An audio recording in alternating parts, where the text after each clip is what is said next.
Hi hello नमस्कार YouTube family, तुम्हा सर्वांचं पुन्हा एका नवीन व्हिडिओमध्ये अगदी मनापासून स्वागत। तर कसे आहात सर्व? आय होप सर्व छान असाल। तर आता आपण राईस सिरीज चालू करतोय। राईस सिरीज म्हणजेच की भाताच्या विविध रेसिपी की मी माझ्या घरामध्ये कुठल्या कुठल्या प्रकारचे भात, मसाले भात, खिचडी भात वगैरे बनवते। तर तेच व्हिडिओ, त्याच रेसिपीज मी आता तुमच्यासोबत इथून पुढे शेअर करणार आहे। त्यातलाच हा भाताचा पहिला प्रकार म्हणजेच मसूर डाळीची खिचडी बनवायला एकदम सिंपल, झटपट, इझी आणि चवीला एकदम चविष्ट, स्वादिष्ट। तर नक्की ही रेसिपी ट्राय करा आणि तुम्ही जर पहिल्यांदा चॅनलवर असाल तर चॅनलला सबस्क्राइब करा। तर चला रेसिपीला स्टार्ट करूया। शुभजल क्रिएशन या चॅनलला सबस्क्राइब करा आणि नवनवीन व्हिडिओजसाठी बेल आयकॉन प्रेस करा।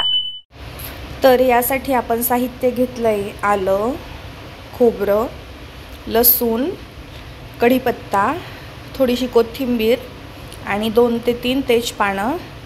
त्यासोबतच इकडे फोडणीसाठी आहे कांदा बारीक उभा चिरून घेतलाय आणि एक टोमॅटो बारीक कट करून घेतलाय सोबतच। तर इथे 2 बटाटे कट करून घेतले आणि कांदे इथे मी 4 मीडियम आकाराचे कांदे असे उभ्या स्लाइस मध्ये कट केलेत बारीक। तर सर्वात आधी आपण आहे ना आलं आणि खोबरं, लसूण हे 3 वस्तू बारीक करून घेऊया। तर इथे मिक्सरच्या भांड्यामध्ये आलं, लसूण, खोबरं तर हे आपल्याला बारीक वाटून घ्यायचं आहे। अशा पद्धतीने पाणी न टाकता आपण वाटून घेतलंय। तर आता आपण फोडणी करूया। तर इथे मी कुकर गरम करायला ठेवलंय। आता त्यामध्ये आपण फोडणीसाठी तेल घालून घेऊ। तेल छान तापलंय। आता आपण यामध्ये फोडणी करूया। तर इथे मी अर्धा चमचा मोहरी, अर्धा चमचा जिरे, तेजपानं। आता कांदा फ्राय करून घेऊ आपण। तर व्यवस्थित असा कांदा आपण फ्राय करून घेऊया। गोल्डन ब्राउन कलर येईपर्यंत फ्राय करायचा आहे कांदा।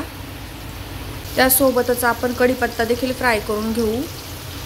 कांदा फ्राय होतोय तोपर्यंत आपण भाज्या धुवून घेऊ।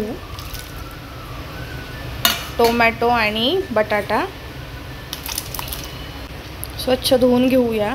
तर इथे मी भाज्या धुवून घेतल्या आहे। भाज्या म्हणजे टोमॅटो आणि बटाटा, यामध्ये मी एवढ्याच भाज्या वापरते।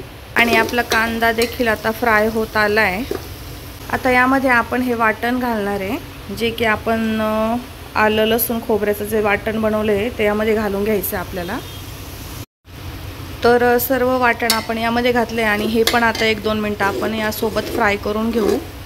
तर हा भाताचा प्रकार, आजचा व्हिडिओ हा खास माझ्या सिस्टरसाठी आहे लहान्या। कारण ती प्रत्येक वेळी मला विचारत असते की दीदी तू तो भात बनवला होता तो कसा बनवला होता, आणि मी तिला प्रत्येक वेळी रेसिपी सांगते पण ती विसरून जाते। म्हणून मग मी तिला बोलले होते की मी एक दिवस तुझ्यासाठी सर्व भाताचे प्रकार बनवल आणि त्याचे व्हिडिओ टाकल। तर आपलं वाटण देखील व्यवस्थित फ्राय झालंय। आता यामध्ये आपण या भाज्या टाकू ज्या आपण स्वच्छ धुवून घेतल्या होत्या, म्हणजे टोमॅटो आणि बटाटा। तर मी ह्या भातासाठी फक्त आहे ना टोमॅटो, बटाटा आणि कांदा एवढ्याच भाज्यांचा वापर करते। जास्ती मी काही व्हेजिटेबल्स टाकत नाही, कारण असं असतं ना की प्रत्येक म्हणजे राईसची टेस्ट त्यामध्ये आपण जे काही मटेरियल वापरतो त्यावर डिपेंड असते। तर मी ह्या भातासाठी फक्त एवढेच पदार्थ वापरते। भाज्या फ्राय झाल्या आहे। तर आता मसाले ॲड करू आपण। तर यामध्ये आहे लाल मिरची पावडर, हळद पावडर, गरम मसाला घेतला मी इथे घरगुती दीड चमचा, 1 चमचा धने पावडर आहे, 1 चमचा एव्हरेस्टचा किचन किंग मसाला आहे आणि हिंग पावडर मिक्स करून घेऊया। आता तुम्ही जसं तिखट खात असाल त्या हिशोबाने तुम्ही मिरची, मसाले कमी जास्त करू शकता। तर व्यवस्थित असे मसाले मिक्स झाल्याच्या नंतर थोडंसं पाणी टाकू आपण, जेणेकरून मसाले जळणार नाही, आणि पुन्हा एकदा मिक्स करू। तांदूळ धुवून घेऊ आपण। तर इथे मी 2 वाटी जिरा तांदूळ वापरते। तुम्ही रेशनचा वापरला तरी चालेल। बरोबर 2 वाट्या तांदूळ घेतले मी। 2 वाटी तांदळासाठी 1 वाटी मसुराची डाळ घेतली आहे। तुम्ही मसूर डाळीऐवजी तुरीची डाळ वापरली तरी चालेल। तर आता स्वच्छ धुवून घेऊ आपण डाळ आणि तांदूळ। तर इथे 2 ते 3 पाण्याने मी डाळ आणि तांदूळ व्यवस्थित धुतले. आता कुकरमध्ये ट्रान्सफर करून घेऊया आपण. सुरुवातीला थोडंसं पाणी घालू.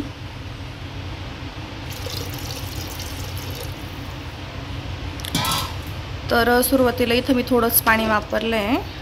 तर यामध्ये आता आपण मीठ वगैरे ॲड करू. तर इथे मी 2 चमचे मीठ टाकते आहे. तुम्ही तुमच्या चवीनुसार मीठ टाकू शकता आणि मिक्स करूया. तर इथे मी आपण ज्या मिक्सरच्या भांड्यामध्ये वाटून घेतलं होतं तर तेच भांडं मी थोडंसं विसळून अजून थोडंसं पाणी ॲड केलं आहे.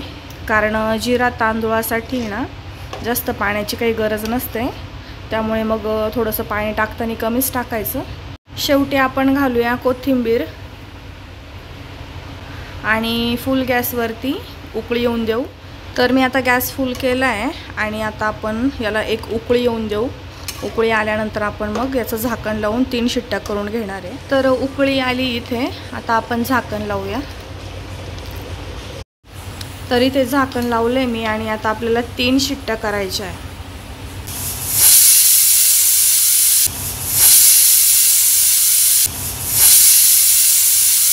तर इथे कुकरच्या 3 शिट्ट्या झाल्या. आता आपण कुकर गार झाल्यानंतर याला उघडू. A few moments later. तर इथे कुकरची पूर्णपणे वाफ निघून गेली. तर आपण झाकण उघडून घेऊया. तर आपली खिचडी एकदम व्यवस्थित अशी शिजली आहे आणि एकदम सुटसुटीत होते ही खिचडी. तुम्हाला जर पातळ खिचडी खायची असेल तर कमी जास्त पाणी करू शकता. तर इथे मी आता सर्विंग प्लेटमध्ये काढून घेते. तर सर्व केली खिचडी मी आता आणि खिचडीसोबत पापड, कांदा, लोणचं म्हटल्यानंतर मग आहा, टेस्ट एकदम डबल होते.